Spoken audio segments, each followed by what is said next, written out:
Hello, my name is Benjamin Hart. I'm an American attorney and the Managing Director of Integrity Legal here in Bangkok, Thailand. The title of this video suggests we're discussing travel and freedom to travel.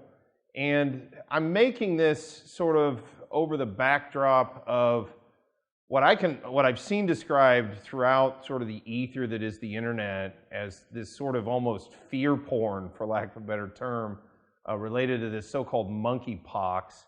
And you know, I'm really concerned about this on a number of levels, most notably because I don't really see that comparing this to what we dealt with 2 years ago is really an apples to apples comparison. I'm not a medical professional. I'm not going to get into all that, but just based on, you can read, there's a ton of stuff out there that's pretty informative, but to compare these two things, compare what was going on at the end of quarter one 2020 and what's going on here, I just don't really see it. And I really question why the media is out clutching its pearls and gasping for breath as it sort of engages in hyperbole over this whole thing. Disease exists. It just does exist. Now, to their credit, I will say the Thai government has thus far maintained a pretty calm demeanor on this whole thing. That said, a recent article from the Bangkok Post, bangkokpost.com, article is titled "Monkeypox Monitoring Center Formed," quoting directly, "As monkeypox spreads around the world, the Department of Disease Control, DDC, has set up a public health crisis command center to monitor the situation worldwide and set short, mid, and long-term response strategies."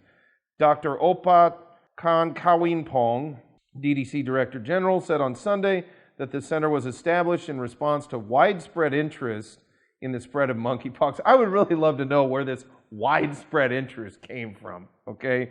Because a week ago, I don't know, I wasn't bumping into people, on the streets of Thailand or, seeing people in restaurants or bumping into friends at a pub or something.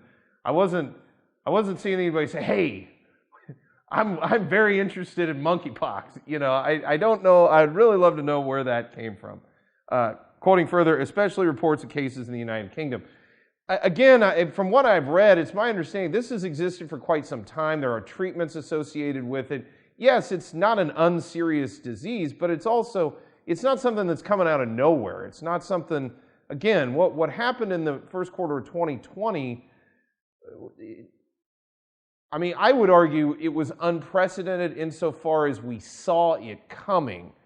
I would make a strong argument that this is just sort of the way virology works. Again, I'm not a medical professional. I'm not claiming to be, but just a commonsensical retrospective look at history. Diseases come and they go. Viruses pop up. They start off oftentimes very virulent, very, very lethal, and then they sort of evolve into such a way that they are not so lethal over time. It's not something really pleasant to go through when you have to go through it, but it does happen. So I guess my real concern is this sort of paradigm, and I saw it 20 years ago in the United States where there was all of this, the breathlessness, and we have to change everything because X, and that X seems to just be, today it's disease. Here in 2022, we have to change our lives, upend our rights, not be able to do what we used to do just because disease. I don't really agree with that overall notion. Yeah, are reasonable steps required to be taken when there are public health issues that arise? Sure, and I've been in favor of those things. I've never claimed I'm not. But, to just run around constantly hysterical, grasping at any disease to continue one's hysteria, to me, it just doesn't make any sense.